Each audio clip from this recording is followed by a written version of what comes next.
reason that you should serve God when you're young, to join the league of great men and women of God who served God early. Serve God so that you can join that league of people. When they say the names of great people, yours should be there. When they say names like Daniel, he was a young man. Joseph was a young man. David was a young man. Samuel was a young boy. Esther was a young woman. Ruth was a young woman. Jesus was a young man. Mary, the mother of Jesus, was a teenager who carried the Savior of the world. What an assignment. Jeremiah was a young man. Timothy was a young man. Do you understand?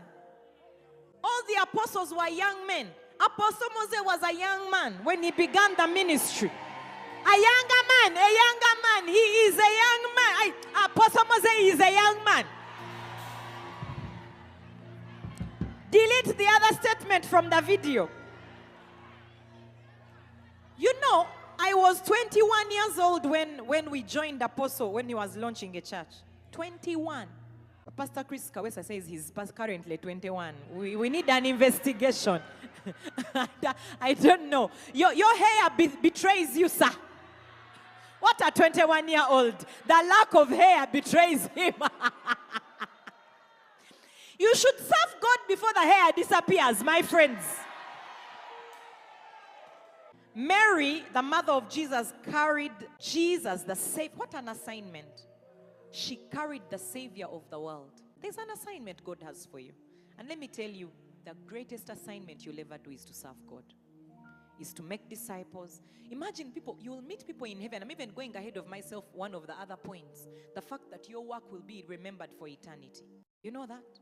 That you'll get to heaven and find people you led to Christ. Families that were reconciled because of you. Bodies that were healed because of your ministry. What else can you do that can do that?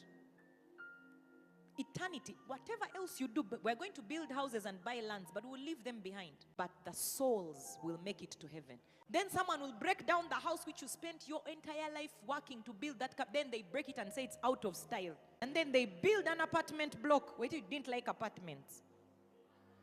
Even, you know, when you write your will, they can contest it after you die. They can even bury you where you refuse to be buried.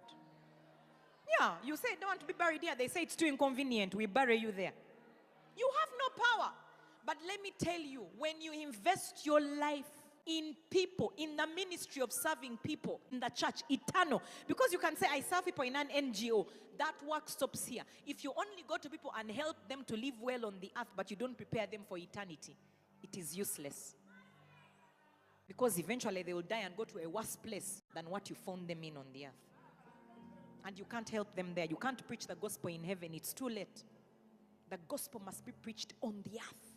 And it's you and I who are mandated to do so. It's time for a generation to rise that is crazy about the gospel, that are not ashamed of the gospel of Jesus Christ, that know that it is the power of God to salvation. It's time for young women in their 20s and young men to rise up and bring salvation to families, to people in their 50s and 60s, to bring reconciliation and healing, to turn around a generation.